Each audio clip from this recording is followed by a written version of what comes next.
My Gapminder project examines the correlation between out-of-pocket total healthcare spending as a percentage of each country's person's income on a country-by-country basis. The term income per person is represented on the horizontal axis is the gross domestic product per capita, adjusted for difference in purchasing power and inflation.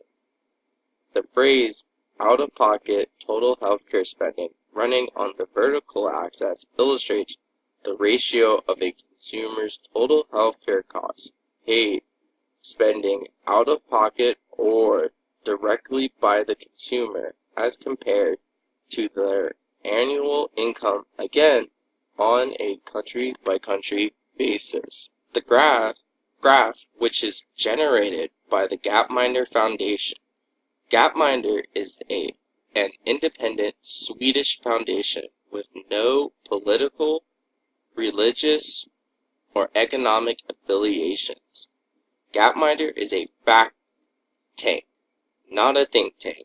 Gapminder fights misconceptions about global development and produces free teaching resources to make the world understandably based on reliable statistics.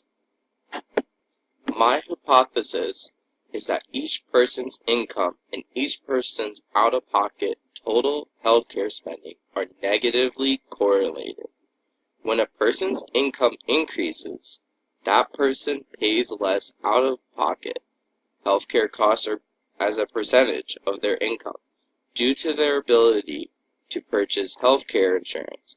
When people buy healthcare insurance, they shift the risk of high out-of-pocket costs to the insurers, who will bear the cost in exchange for regular monthly premiums.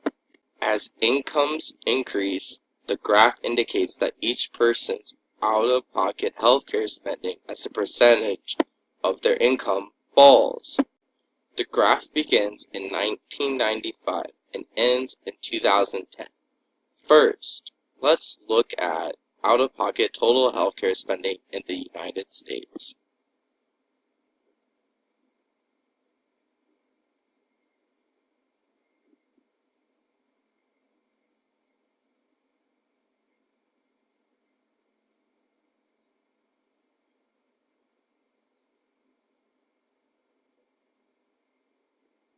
As we see, America's growth in out-of-pocket spending on healthcare is not dramatic.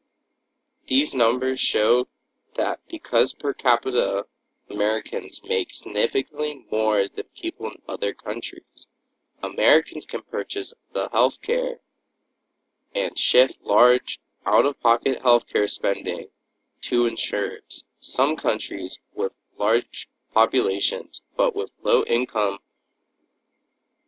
per capita spend a greater percentage of their income on out-of-pocket healthcare expenses. Countries like India and Bangladesh spend over 60% of their income on out-of-pocket healthcare costs. This means less people are able to purchase healthcare.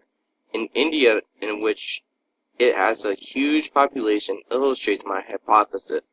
As their income per person increases, out-of-pocket spending on total healthcare goes down.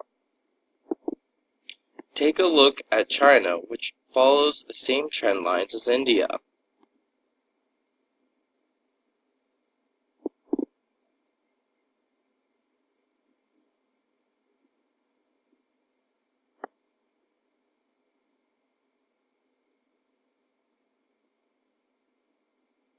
Smaller countries that have smaller populations and have higher incomes exhibit negative correlation too. For example, both France and Japan, relatively small countries in terms of population, but where the population earns high incomes, spend just over 10% of their income on out-of-pocket healthcare costs. This has been a consistent trend in both France and Japan over the years covered by Gapminder charts. Other countries move all over the charts. This suggests that internal or external problems like famine, often caused by war or civil wars. Also, it should be noted that most first world countries are lower on the graph and to the right, suggesting that these countries have high incomes relative to the rest of the world with strong middle class. These are the people that are able to handle relatively low out-of-pocket healthcare expenses because they are able to buy healthcare insurance. This has been my presentation. Thank you very much.